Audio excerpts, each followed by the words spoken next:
deuxième jour forum sur l'insertion et l'employabilité des jeunes. Vous avez vu comme nous ma ko waxee woon démb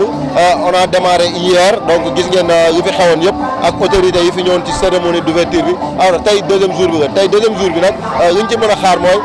les présentations des partenaires yi nga xam ne ñoo nekk fii yëpp derrière moi pour que ku nekk présenté wu wane produit am présenter aussi tamit expertise am par rapport ak li mu mën a offre pour la jeunesse wala ñu mën a offrir la jeunesse sénégalaise pour que ñu mën a nekk auto-emploi pour que ñu mën a am insertion mën a am emploi donc je pense que tey nekk na journée bu spéciale ci forum bi nga xam ne moom la madame la maire Aïssatou Sow Diawara organisé ànd ci ak conseil municipal bi ànd ci ak waa Golf Sud yëpp donc vraiment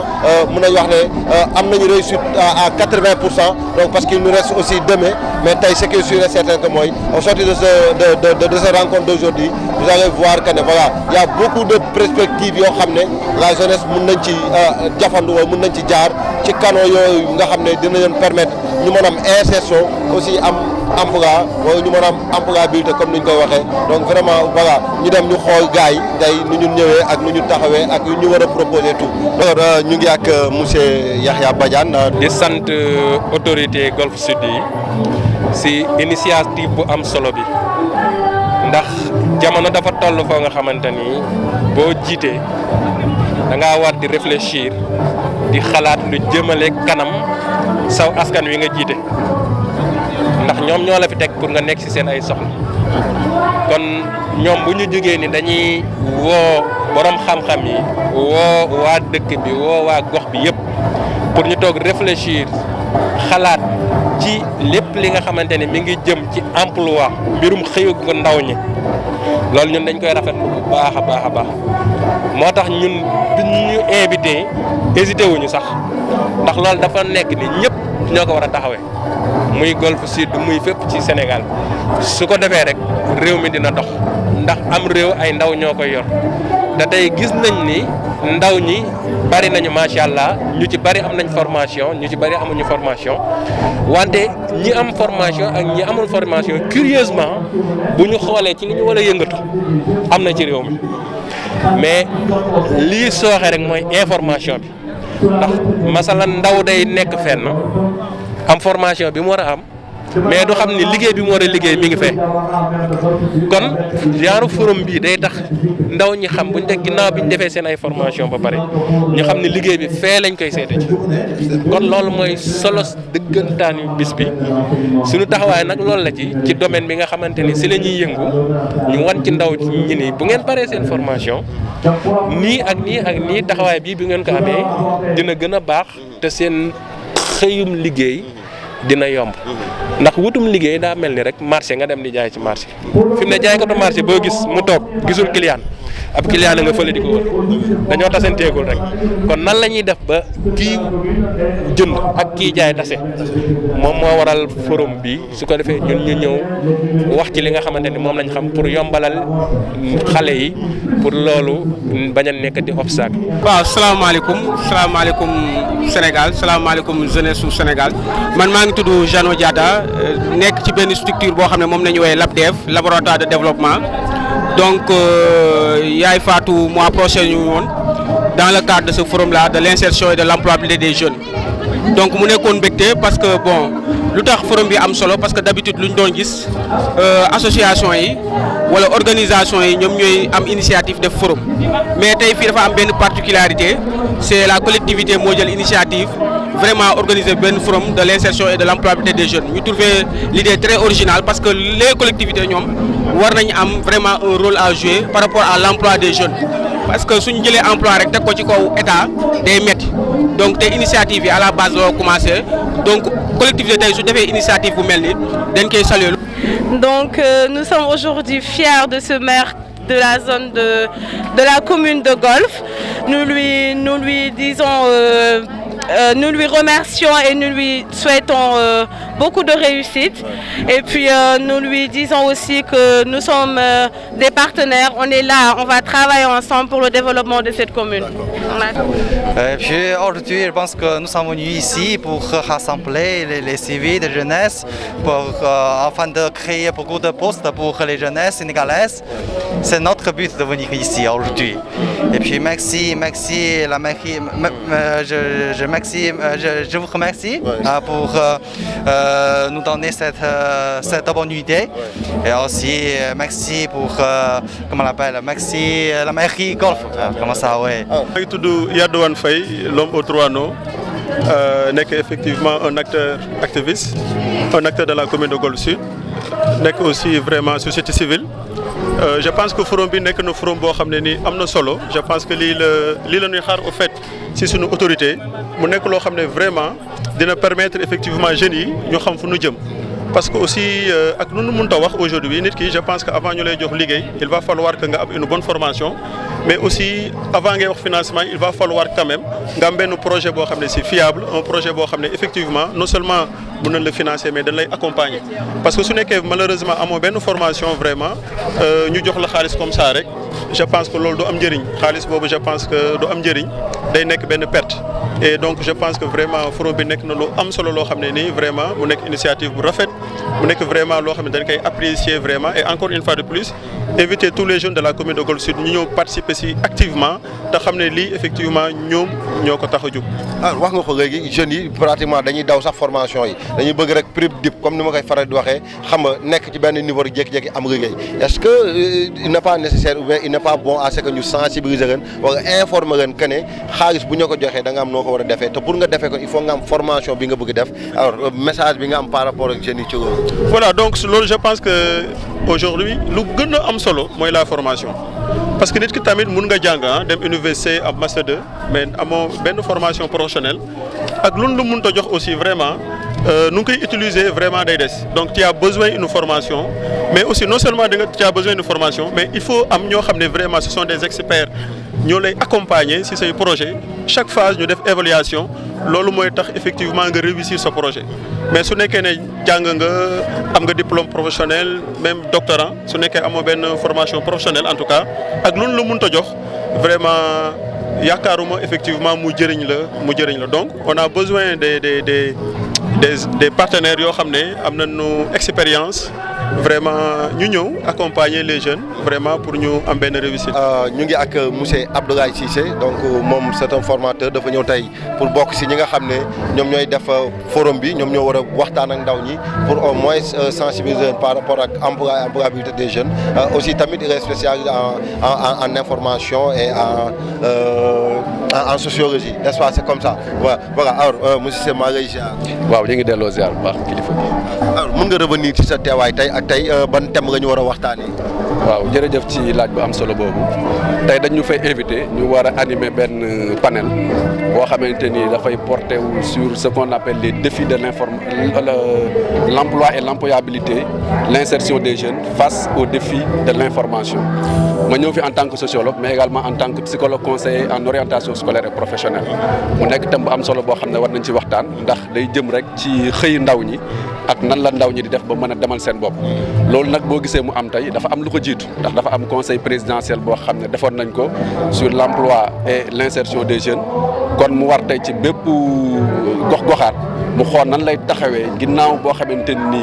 ci sommet état bi jël nañ ci ay décisions yu am solo kon day yell aussi à la base ñoom ñu xool nan la ñuy taxawee ba jéem a jël problématique emploi ñoom aussi xool nan lañ mën a def ba fexe taxawal ay mbir yoo xam ne jeunes yi tey dinañ mën a am ay créneaux yoo xam ne dañ si mën a dugg pour ñu mën a xeex li nga xam ne moom la ñuy wax chômage. alors lan mooy jafe-jafe bi parce que yéen chaque jour yéen a ngi conférence yéen a ngi wax mais malgré tout duñu gis mu am njeexital alors lan mooy jafe-jafe yi nga xam ne jàpp nañ ne peut-être moom moo nekk ci jeunes yi wala ci état bi je sais pas ci ku mënti nekk mais lan nga jàpp ne moom moo doxul. waaw jafe-jafe yi moom bari na te xam nañ ne chômage li ñuy wax c'est un fait social universel réew moo dem ci àdduna bi rek jànkoonteel na ak problème mu chômage parce que tey booy xool entreprise yi ñu ngi leen di taxawal état yi ñi ngi jéem a def seen kéem kattan ànd ko ak seen i li ñuy wax les partenaires techniques et financiers ñuy xool lan la ñuy def ba xeex li nga xam ne mooy ñàkkum xëy mi waaye nag problème la boo xam ni moom liñ mën rek mooy wàññi ko mais kenn mënu ko fee jëlee liñ mën kon mooy liggéey ba nga xam ne dañ mën a réduire li nga xam ne mooy taux de chômage mais naa ne dañ koy éradiquer moom loolu moom yaakaar naa ni mënul nekk waaye teewul nag ku nekk di nga xool yan stratégie nga mën a def état mi ngi ciy góorgóorlu di teg di mettre en place ay mécanismes yoo xamante ni dina permettre jeunes yi au moins bu ñu fa demee am yenn information yi formation bi aussi day poser souvent problème parce que li ñuy gis mooy day am benn inadéquation bu am entre la formation et l'emploi li nga xamante ni tey ndaw ñi si lañ leen di former ci suñu école yi si suñu daara yi ak li nga xam ne moom la marché du travail bi di soxla en termes de compétences souvent day am déphasage bu rëy boo xam ne da ciy am kon li nga xam ne tey moo war moo ñu xool nan la ñuy def ba offre de formation bi ñu jëm ko adapté par rapport à la demande du marché parce que marché bi léegi dafa concurrentiel mais aussi day laaj expertise boobu nag moom lañ jéem a fexe ba mën koo def ci ndaw ñi tey ba nga xam ne tey dina am loo xam ne xam nañ ko mën nañ ko waxuñ rek nga am des connaissances théoriques mooy li ñuy jàng suñu école yi waaye nga am des compétences pratiques nag boo ko amee bu la état jëlee nga liggéey bu la état jëlul nga liggéey. avec monsieur Mbacké Gueye moom moo nekk IGE n'est-ce pas ah IGI voilà c'est ça alors grand gën ñu présenter organisation bi nga nekk ak nga wax ñu aussi tamit vraiment sa teewaay tey ci fii ci forum. voilà comme ni nga ko waxee maa ngi tudd Mbacké Gueye nekk directeur général institut de gestion et d'informatique di école boo xamante ne mi ngi installé ci commune Golf Sud depuis le début des années 2000 donc nous ferons bientôt 20 ans n'est-ce pas de présence dans la commune de Golf Sud di évoluer ci formation professionnelle mooy di tàggat ndaw yi ci ay métiers yu wuute donc looloo tax ñu ñëw fekkee tey forum bi di rafetlu également forum bi nga xamante ne commune Golf Sud organisé na ko.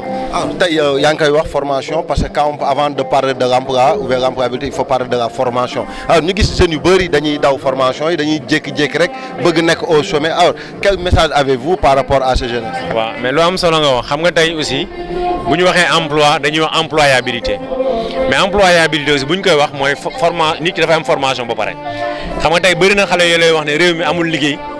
mais ñoom amuñu formation. nit aussi boo amul métier tam day jafe lool pour nga laaj liggéey balaa ngay laaj liggéey utal métier te métier aussi boo koy wut li ñuy wax métier dafa war a bënn métier bu bënn mooy nga jàng ko et puis nga bañ yàkkamti donc loolu aussi su ma amee message bu may jox ndaw yi mooy nañu nangoo jàng métier mais aussi métier bi nañu fexe mu bënn te mooy bënn bi mooy lan mooy gannaaw bi nga defee formation nga wut expérience nit su amee formation professionnelle bu dëgër de qualité am expérience góorgóorlu yàlla mun na ko jox ëllëg mu am emploi. kon lu ñu mën a xaar mooy ndaw ñi dañu xaw a yàkkamti. mais loolu moom réalité la tey jii aussi bëri na xale yoo xamante ne tey jii bëgg nañu am liggéey bëgg am xaalis mais nanguwuñ jàng nanguwuñ formé wu loolu réalité la te tey aussi loo ci mun di wax formation yi mi ngi gën a accessible bu njëkk pour nit mënoon formé wu xaalis bu dee daan joxe mais da ngay gis ni léegi école yi ñu ngi ciy jàpp municipalité ñu ngi ciy jàpp état bi aussi mi ngi ciy jàpp ndax am na ay structures yoo xamante ne état bi teg na leen. ñu ngi accompagner ndaw yi ci wàllu formation professionnelle. yow nga benn institut boo xam ne day yëngu si sa collaboration ak mairie bi wala est-ce que yaa ngi xaar éventuel partenariat avec la. waaw effectivement mairie Golf Sud yàgg nañu collaborer xëy na gën a renforcer partenariat bi moom la ñuy wax fexe ba tey élan bi nga xam moom la ñu jël ci taxaw ndaw yi ci wàllu xëy ñun ñu nekk les premiers partenaires parce que nag bu ñu bëggee ndaw yi am xëy il faut ndaw yi ñu tàggat leen. te ñun loolu yàlla def na am nañ ci benn expérience mooy lu war a jege ñaar fukki at ñu ngi yëg ci même métier yi mais di dëppoo ak li jamono laaj ci wàllu formation di leen jox formation yoo xamante ne ëllëg buñ ci jógee yàlla mën def sutura ñu mën a am xëy boo xamante ne nañ ci mën a faj seen Adama Kane la présidente des femmes battantes du littoral. tey ngeen ñëw participer ci forum bi qu'est-ce que ça va vous faire? C'est une bonne initiative vraiment c'est une bonne initiative ça va permettre aux jeunes ku nekk mën a exprimer wu surtout aux femmes ñu mën a teg seen bopp ñu xam ne ñoom tamit dañuy exister. alors gis nañu jeunes yi d'habitude ñu bëri duñu am formation bëgg am liggéey alors est-ce que forum bi ñëw à son heure pour mën a accompagner ces jeunes là. bien sûr lii moom c'est une bonne initiative vraiment lii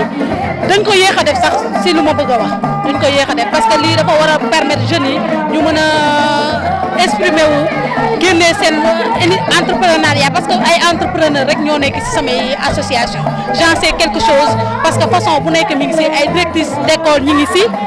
ay ñu yore ay produits avicoles seen ferme avicole ñëpp a ngi ci biir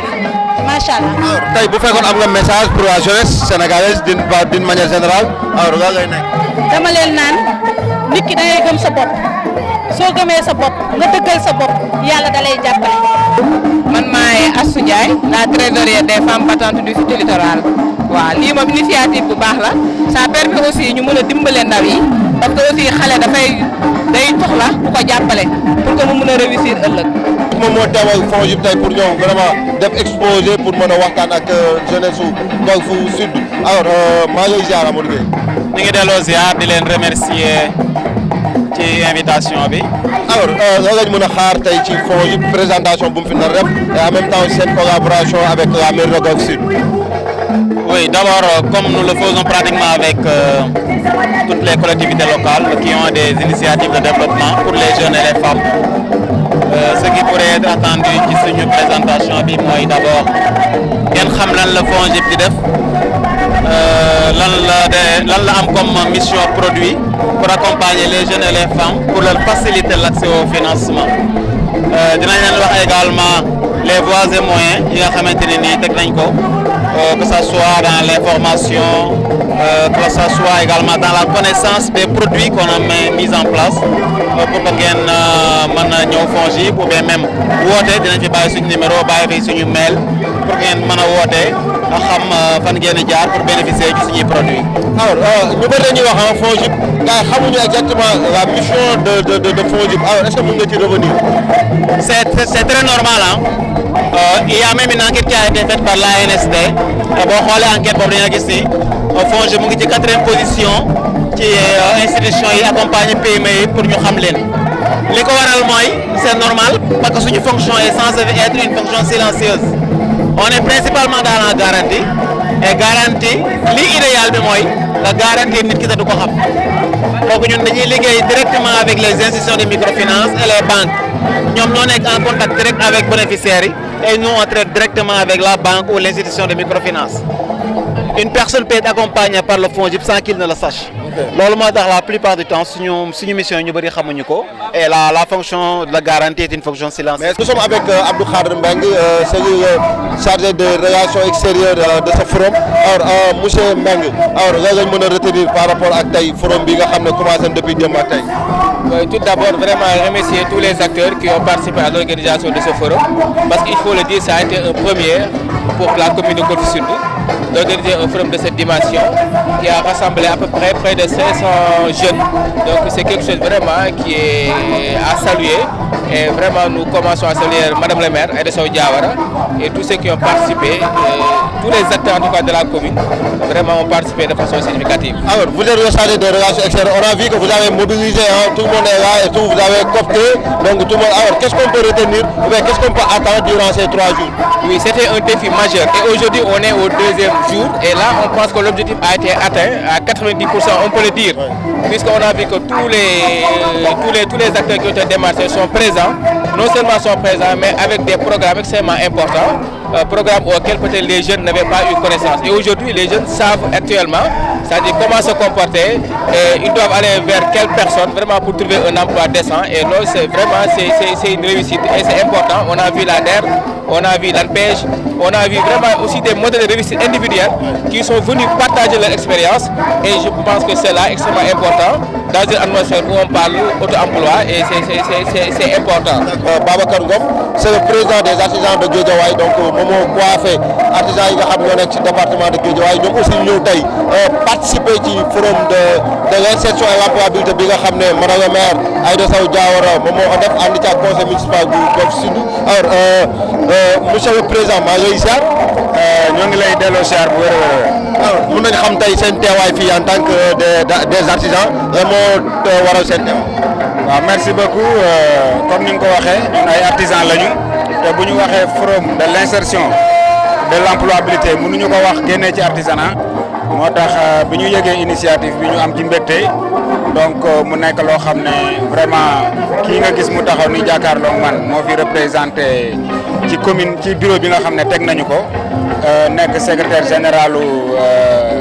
organisation bi donc bu ñu ñëwaatee ci solo forum bi nag xam nga forum dafa nekk loo xam ne day tax nit ñi mën a def ay échange mën a xam lu nekk ci suufa suuf loo xam ne xamuñu ko woon donc rawatina tamit ñu def ko ñu tuddee ko forum de la jeunesse donc loolu vraiment dañ ci sant madame le maire. loo xam ne moom CGIS donc compagnie générale de l'immobilier du Sahel voilà alors ñu gën ko. waaw man maa ngi tudd Mamadou Diouf je suis le représentant de Abdou Khafor Touré directeur général de la compagnie générale immobilière du Sahel moo fi yebaloon tey pour ma ñëw ci forum bi nga xam ne commune Golf ñoo ko organisé à sa tête la mairesse Aïda Sow Diawara nekk xaritam nekk yaayam aussi ak son premier adjoint Mohamed Ndiaye nekk suñ wëllëre aussi ñëw joxe participation ci forum bi nga xam ne commune bi organisé na ko forum bi jëm ci l'emploi et l'employabilité des jeunes mu nekk loo xam ne dafa nekk un thème d'actualité parce que ci weer yu néew ci gannaaw président de la République organisé woon na un conseil présidentiel sur l'insertion et l'employabilité des jeunes donc bu commune Golf ñëwee tey 2-3 mois après organiser benn forum pour def une restitution aux populations à la base dafa nekk loo xam ne dañ koy rafetlu ñun ay ndaw lañ ñu nekk ay ndaw loolu aussi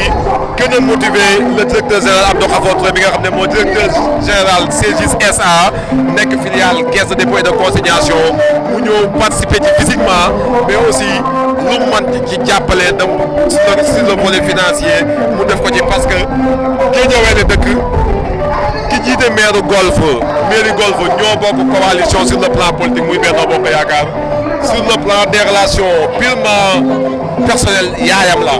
donc devoir la bu ñëw jàpp ci bokk ci suba incha allah pour la dernière journée dina fi teew moom en personne. Tarsal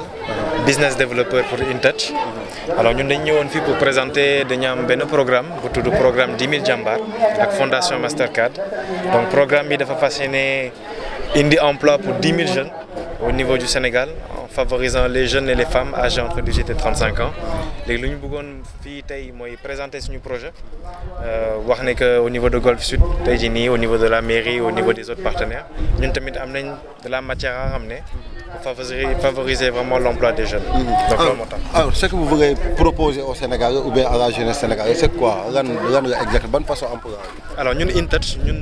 ci mbiru entrepreneuriat ni ñu gën a accompagner jeunes yi parce que ñun suñu activité en fait ñun dañuy jël service digital yëpp maanaam Orange Money paiement de facture ACEP ak yenn banques yi dugal leen ci benn application ci téléphone léegi nag dans le cadre de ce programme dañuy fas yéene accompagner jeunes yi pour formalisation maanaam ñu wutal registre de commerce ak NINEA ñu fas yéene leen accompagner ci visibilité maanaam ñu wutal leen ay comptoir mobile fixe ay kiosque ñu former leen tamit luy entrepreneuriat luy éducation financière ak lu suñu service tamit mais ñun daal ci mbiru digital daal dañuy liggéey daal. alors tey nga ñëw Golf fekkee forum bi alors lan ngay xaar ci mairie bi wala lan nga indi mairie bi. bon ñun tey jii nii suñu programme bi comme ni mu ko waxoon rek ñun ñëwoon nañ ci le 29 dans le cadre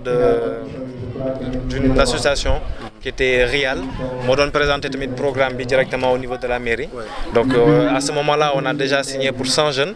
léegi nag ñu bëggoon ñëw nag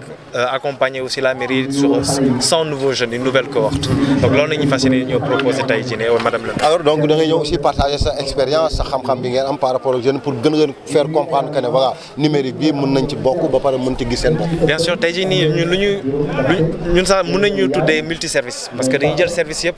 boole leen ci benn service terewuñu kenn mu boole ci yeneen activité ñun au contraire dañuy ñëw renforcer activité première u nit bi indil ko digital bi ak indil ko complément revenu yi léegi ba tax sax nit ñi sax dinañ gën a ñëw ci place am dina gën a jaay ak loolu yëpp mais ñun vraiment ci mbiru multiservice la. ñaata emploi lañ mën a xaar nga mën a jëlaat fii ci Golf au sortie de ce forum. nous l'essentiel c'est que notre programme c'est sur 10 000 jeunes dans tout le Sénégal